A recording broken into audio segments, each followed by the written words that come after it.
اعوذ باللہ من الشیطان الرجیم، بسم اللہ الرحمن الرحیم۔ آج ہمارا ٹاپک ہے، ہمارا جو لیسن ہے وہ ہے حضرت محمد رسول اللہ خاتم النبیین صلی اللہ علیہ وسلم کی صداقت و امانت اور حسن معاملات۔ حضور صلی اللہ علیہ وسلم کی خاتم النبیین کہتے ہیں کہ حضور صلی اللہ علیہ وسلم نے تمام جو باقی ان سے پہلے جتنے نبی آئے تھے ان کا خاتمہ کر دیا، ان پر مہر لگا دی۔ آپ صلی اللہ علیہ وسلم آخری نبی ہے اور آپ صلی اللہ علیہ وسلم کے بعد کوئی نبی نہیں آئے گا۔ آگے ہم پڑھیں گے صداقت کے بارے میں، حضور صلی اللہ علیہ وسلم کی امانت کے بارے میں، حسن معاملات کے بارے میں۔ نمبر فرسٹ ہمارے پاس ہے صداقت۔ صداقت ورڈ جو ہے صادق سے نکلا ہے، اور صداقت کے معنی ہے سچائی، اور صادق جو ہے حضور صلی اللہ علیہ وسلم کا لقب تھا جو عرب کے لوگوں نے ان کو دیا تھا۔ اس کے معنی ہے سچا، صادق کے معنی ہے سچا، اور صداقت جو ہے صادق سے نکلا ہے، اور صداقت کے معنی ہے سچائی۔ اس کے بعد ہمارے پاس امانت۔ امانت لفظ امین سے نکلا ہے۔ امین حضور صلی اللہ علیہ وسلم کا لقب تھا، اور اس کے معنی ہیں امانت دار۔ امانت کا مطلب ہے اگر کوئی شخص ہمارے پاس کوئی چیز رکھوائے تو اس کو اسی حالت میں واپس کی جائے، یعنی اگر ہمارے پاس کوئی چیز بطور امانت رکھتا ہے اور پھر ہم سے وہ چیز وہ مانگتا ہے تو ہمیں چاہیے کہ ہم اس کی امانت کو اپنے پاس رکھیں اور حفاظت کے ساتھ اپنے پاس رکھیں، اور اس کو اسی طرح وہ چیز لوٹا دی جائے جب وہ آپ سے وہ چیز مانگے۔ حسن معاملات کہتے ہیں اچھے طریقے سے خوبصورت، حسن کہتے ہیں خوبصورت کو، معاملات کہتے ہیں کام کو۔ حسن معاملات یعنی کام کو اچھے طریقے سے سر انجام دینا، کسی بھی کام کو خوبصورت اور اچھے طریقے سے کرنا یا سر انجام دینا، اس کو کہتے ہیں حسن معاملات۔ یعنی اس میں سچائی ہو، ایمانداری ہو اور امانت داری ہو۔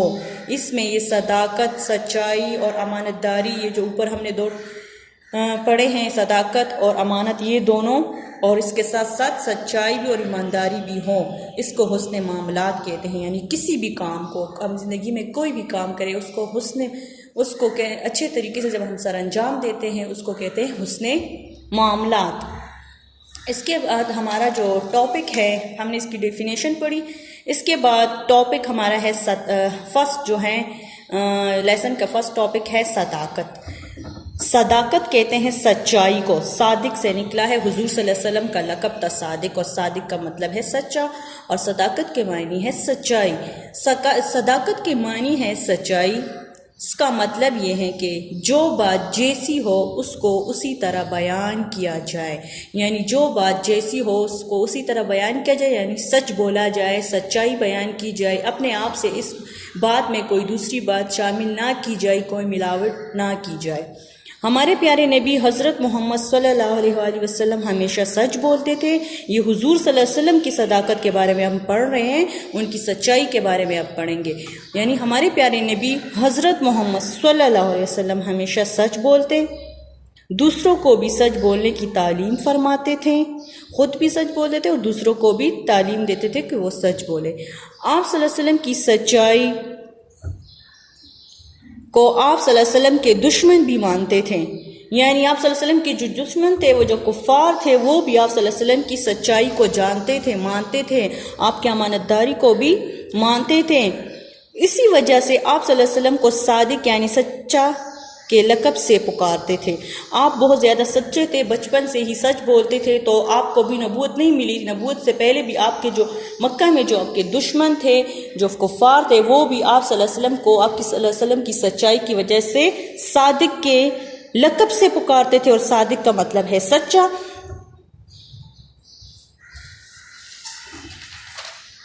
مکہ مکرمہ میں آپ صلی اللہ علیہ وسلم کو اللہ تعالیٰ نے لوگوں کو اسلام کی دعوت دینے کا حکم دیا، ٹھیک ہے۔ جب اللہ تعالیٰ نے حضور صلی اللہ علیہ وسلم کو حکم دیا کہ وہ اسلام کی دعوت عام دے، یعنی اس لوگوں کو اسلام کی دعوت دے، تو آپ صلی اللہ علیہ وسلم ایک دن صفا ایک پہاڑی کا نام ہے، آپ صلی اللہ علیہ وسلم ایک دن صفا پہاڑی پر تشریف لے گئے، ٹھیک ہے، صفا پہاڑی کا نام ہے، یاد رکھے، تشریف لے گئے، چلے گئے اور لوگوں کو اکٹھا کر کے فرمایا، جمع کر کے، اکٹھا مینس جمع کر کے فرمایا کہ اگر میں آپ سے کہوں، حضور صلی اللہ علیہ وسلم نے کہا لوگوں سے، اگر میں آپ سے کہوں کہ اس پہاڑ کے پیچھے سے ایک لشکر مکہ مکرمہ پر حملہ کرنے کے لیے آ رہا ہے، حضور صلی اللہ علیہ وسلم نے لوگوں سے کہا کہ اگر میں آپ سے کہوں کہ اس پہاڑ، یہ جو صفا نامی پہاڑ ہے، اس کے پیچھے سے ایک لشکر مکہ مکرمہ پر حملہ کے لیے آ رہا ہے تو کیا آپ میری بات مان لیں گے؟ سوال کیا حضور صلی اللہ علیہ وسلم نے لوگوں سے۔ اس پر سب نے ایک ہی جواب دیا، سب لوگوں نے ایک ہی جواب دیا، ہم ضرور مان لیں گے، کیونکہ آپ صلی اللہ علیہ وسلم ہمیشہ سچ بولتے ہیں، یعنی انہوں نے جواب دیا کہ ہم آپ کی بات ضرور مانیں گے کیونکہ آپ صلی اللہ علیہ وسلم ہمیشہ سچ بولتے ہیں۔ اس کے بعد نیکسٹ جو اس لیسن کا ٹاپک ہے وہ ہے، ہم نے صداقت کے بارے میں پڑھا تھا، اب امانت داری کے بارے میں پڑھیں گے، حضور صلی اللہ علیہ وسلم کی امانت داری کے بارے میں پڑھیں گے کہ حضور صلی اللہ علیہ وسلم نے حضور صلی اللہ علیہ وسلم کو تو لقب بھی ملا تھا امین، اور امین کا مطلب ہے امانت دار۔ امانت کا مطلب ہے اگر کوئی شخص ہمارے پاس کوئی چیز رکھوائے تو اس کو اسی حالت میں واپس کی جائے اور اپنی ذمہ داری کو ٹھیک طرح سے نبھانا بھی امانت کہلاتا ہے۔ یعنی امانت کا مطلب ہے کہ اگر فار ایگزامپل اگر کوئی شخص نے آپ کے پاس کوئی پیسے رکھوا دیے تو آپ جب وہ آپ سے وہ مانگے گا دوبارہ تو آپ اس کو اسی طرح وہ پیسے لوٹانے ہوں گے، دینے ہوں گے جتنے انہوں نے دیے تھے۔ فار ایگزامپل اگر اس نے آپ کے پاس 500 روپے رکھوائے ہیں تو آپ نے اسی طرح، اگر وہ آپ سے پھر مانگے گا تو آپ نے اسی طرح 500 کے 500 اس کو دینے ہیں، اس کو امانت کہتے ہیں۔ یعنی خود سے اس میں اگر آپ نے 10 روپے بھی اپنے پاس رکھ دیے تو یہ امانت میں خیانت ہو جائے گا، ٹھیک ہے۔ اور اس کے بعد اپنی ذمہ داری کو ٹھیک طرح سے نبھانا بھی امانت کہلاتا ہے، یعنی اپنی ہر ایک ذمہ داری، ہر ایک رسپانسبلٹی کو اچھے طریقے سے نبھانا بھی امانت کہلاتا ہے۔ آپ صلی اللہ علیہ وسلم کی امانت اور دیانت، امانت اور دیانت دین سے نکلا ہے، دین سے نکلا ہے دیانت، یعنی دین سے نکلا ہے، یعنی دین نے جس کام کا کرنے کا حکم دیا ہے وہ کرنا چاہیے اور جس سے رکنے کا کہا ہے اس سے رک جانا چاہیے۔ یعنی حضور صلی اللہ علیہ وسلم، اس کا مطلب یہ ہے سمپل کہ حضور صلی اللہ علیہ وسلم جو بھی کام کرتے وہ دین سے متعلق ہوتا تھا، ٹھیک ہے۔ آپ صلی اللہ علیہ وسلم کی امانت اور دیانت کی وجہ سے مکہ مکرمہ کے لوگ آپ صلی اللہ علیہ وسلم کو امین کے لقب سے پکارتے تھے۔ لقب کہتے ہیں کہ فار ایگزامپل کسی شخص میں اگر کوئی خاص خوبی ہو تو اس کو لقب اس کو ایک نام دیا جاتا ہے۔ کسی شخص میں اگر کوئی خوبی ہوتی ہے خاص اور اس کو کوئی دوسرا نام دیا جائے تو اس کو لقب کہتے ہیں۔ فار ایگزامپل حضور صلی اللہ علیہ وسلم میں یہ خوبی تھی کہ وہ سچے تھے، امین تھے، امانت دار تھے، تو امانت دار تھے اور سچے تھے تو عرب کے لوگوں نے ان کو صادق اور امین کا لقب دیا تھا۔ صادق کا مطلب سچا اور امین کا مطلب امانت دار، تو یہ حضور صلی اللہ علیہ وسلم میں خوبی تھی۔ اسی طرح اگر کسی شخص میں کوئی خوبی ہو تو اس کو ایک نام دیا جاتا ہے، اس کو کہتے ہیں لقب، ٹھیک ہے۔ مکہ مکرمہ کے لوگ اپنی قیمتی چیزیں، خاص چیزیں جو بہت قیمتی ہو، بہت پیسوں کی ہو، وہ چیزیں جو تھی بطور امانت کے طور پر، امانت کے طور پر آپ صلی اللہ علیہ وسلم کے پاس رکھواتے تھے مکہ کے لوگ، کفار، یہاں تک کہ کفار جو مکہ کے لوگ تھے نا، کافر، وہ بھی اپنی امانتیں آپ صلی اللہ علیہ وسلم کے پاس رکھواتے تھے اور آپ صلی اللہ علیہ وسلم انہیں بحفاظت واپس کرتے تھے، حفاظت کے ساتھ، یعنی جس طرح آپ ان سے وہ چیز لیتے تھے اسی طرح ان کو واپس کرتے تھے، یعنی اس میں خیانت نہیں کرتے۔ ہجرت مدینہ کی رات آپ صلی اللہ علیہ وسلم نے لوگوں کی امانتیں حضرت علی رضی اللہ تعالیٰ عنہ کے سپرد کی۔ حضرت علی آپ صلی اللہ علیہ وسلم کے چچا کے بیٹے ابو طالب کے بیٹے تھے۔ آپ نے آپ نے جو لوگوں کی امانتیں جو آپ کے پاس تھی وہ آپ نے حضرت علی کے سپرد کی، اور فرمایا کہ امانتیں ان کے مالکوں کو واپس کر کے ہمارے پاس مدینہ آ جانا۔ آپ صلی اللہ علیہ وسلم نے ان سے کہا کہ یہ جو امانتیں ہیں یہ ان کے جو مالک ہیں ان تک پہنچا کر میرے پاس مدینہ واپس آ جانا، حضرت علی سے کہا۔ آپ صلی اللہ علیہ وسلم نے فرمایا جس شخص میں امانت داری نہیں وہ صاحب ایمان نہیں ہو سکتا، ٹھیک ہے، وہ سچا امانت داری نہیں، وہ صاحب ایمان نہیں ہو سکتا، ٹھیک ہے، وہ ایمان والا نہیں ہو سکتا۔ امانت داری کو اللہ تعالیٰ نے قرآن مجید میں مومنوں کی صفات میں سے ایک صفت قرار دیا ہے۔ صداقت اور امانت آپ صلی اللہ علیہ وسلم کی اعلیٰ صفات میں سے ہیں، آپ صلی اللہ علیہ وسلم کی اعلیٰ صفات میں سے ہیں۔ اس وجہ سے آپ صلی اللہ علیہ وسلم کے دشمن بھی آپ صلی اللہ علیہ وسلم کی عزت کرتے تھے، یعنی صداقت اور امانت آپ صلی اللہ علیہ وسلم کی اعلیٰ صفات میں سے ہیں، صفت میں سے ہیں، صفت کی جمع ہے، خوبیوں میں سے ہیں آپ صلی اللہ علیہ وسلم کی۔ تو اسی وجہ سے آپ صلی اللہ علیہ وسلم کے دشمن وہ کفار کے بارے میں کہہ رہے کہ وہ بھی آپ صلی اللہ علیہ وسلم کی عزت کرتے تھے۔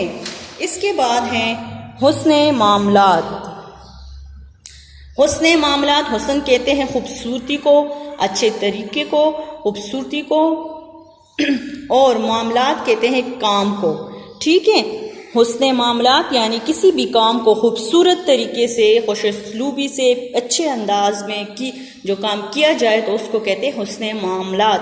زندگی کے تمام معاملات کام کو سچائی اور دیانتداری سے سر انجام دینا حسن معاملات کہلاتا ہے، یعنی زندگی کے تمام معاملات، کوئی بھی کام ہو زندگی میں، اس کو ہمیں سچائی اور دیانتداری یعنی دین کے مطابق، دیانتداری دین سے نکلا ہے، یعنی دین کے مطابق کرنا چاہیے، سر انجام دینا چاہیے، اس کو حسن معاملات کہتے ہیں۔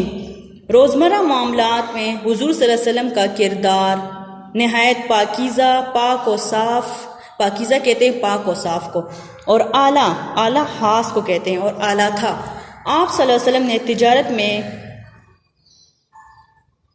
قسمیں کھا کر، ناپ تول میں کمی کر کے، جھوٹ بول کر اور ملاوٹ کر کے مال کو فروخت کرنے سے منع فرمایا ہے، یعنی تجارت میں جو بعض لوگ قسمیں کھاتے ہیں تو وہ بھی منع کیا ہوا کہ یہ اتنے کا ہے، یہ چیز اتنے کا، جھوٹ کی قسمیں کھاتے ہیں، اس سے ناپ تول سے میں کمی کر کے اور جھوٹ بول کر، ملاوٹ کر کے مال کو فروخت کرنے سے منع فرمائے ہیں، یعنی اس میں نہ تو جھوٹ بولنا چاہیے تجارت میں، نہ ہی ملاوٹ کرنا چاہیے، اور نہ ہی ناپ تول میں کمی کرنی چاہیے۔ فرمان الہی ہے، دیکھیں ذرا فرمان الہی، فرمان الہی ہے ناپ اور تول انصاف کے ساتھ پورا کیا کرو، یعنی انصاف کہتے عدل کو، یعنی انصاف کے ساتھ کیا کرو ناپ اور تول، حضور اللہ تعالیٰ نے فرمایا ہے۔ حضور صلی اللہ علیہ وسلم ایک مرتبہ بازار میں تشریف لے جا رہے تھے، دیکھا کہ ایک آدمی غلہ بیچ رہا ہے۔ غلہ خوراک کی چیزیں ہوتی ہیں، اس میں دالیں، چاول وغیرہ یہ ساری چیزیں آتی ہیں، بیچ رہا ہے۔ آپ صلی اللہ علیہ وسلم نے غلے کے ڈھیر کے اندر ہاتھ ڈال کر دیکھا، وہ غلہ اوپر سے خشک لیکن اندر سے گیلا تھا۔ خشک مینس سوکھا ہوا تھا اوپر سے، اور لیکن اندر سے وہ گیلا تھا۔ اس موقع پر آپ صلی اللہ علیہ وسلم نے فرمایا جو شخص دھوکہ دے وہ ہم میں سے نہیں، یعنی یہ جو غلہ بیچنے والا جو آدمی تھا اس نے لوگوں کو متاثر کرنے کے لیے غلہ جو تھا اوپر جو غلہ تھا، اوپر جو رکھا ہوا تھا وہ خشک تھا، سوکھا تھا، وہ اچھا دکھ رہا تھا لیکن اندر سے وہ گیلا تھا۔ تو جب حضور صلی اللہ علیہ وسلم نے اندر ہاتھ مارا ڈیر کے اندر تو وہ اندر سے گیلا تھا مگر باہر سے ویسے ہی لوگوں کو دکھانے کے لیے خشک تھا۔ تو حضور صلی اللہ علیہ وسلم نے اس موقع پر فرمایا کہ جو شخص دھوکہ دے وہ ہم میں سے نہیں۔ اسلام نے تجارت ہی نہیں بلکہ زندگی کے ہر معاملے میں دیانتداری کی تاکید فرمائی ہے۔ اسلام یہ صرف یہ حکم نہیں دیتا کہ تجارت میں، مال کاروبار میں دیانتداری اور ایمانداری اپنائیں، بلکہ وہ زندگی کے ہر معاملے میں، یعنی زندگی کے ہر کام میں، ہر معاملے میں دیانتداری کی تاکید فرماتا ہے، یعنی دین کے مطابق ہمیں ہر کام کرنے کا حکم دیتا ہے اسلام کے ہمارا دین کیا ہے؟ اسلام۔ تو ہم اسلام کے مطابق، اسلام نے جن چیزوں سے منع کیا ہے ان سے رک جانے کا، اور جن کا حکم دیا ہے اس پر عمل کرنے کا حکم دیتا ہے ہمارا دین۔ تو ہمارے معاشرے میں جھوٹ اور خیانت کی وجہ سے بگاڑ پیدا ہو گیا ہے۔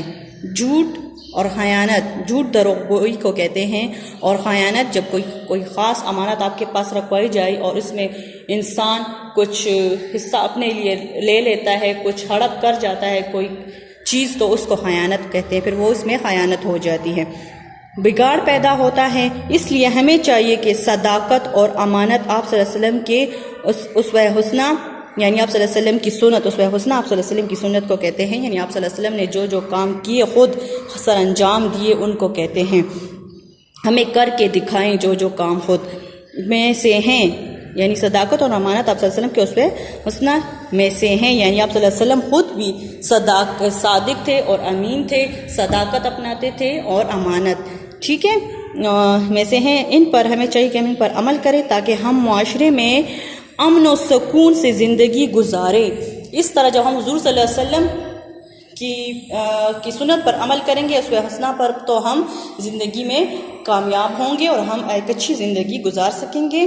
امید ہے کہ آپ کو آج کی سمری جو ہے سمجھ میں آ گئی ہوگی، اس لیے نیکسٹ ٹاپک پہ ہم دوبارہ ملیں گے، تب تک کے لیے اللہ حافظ۔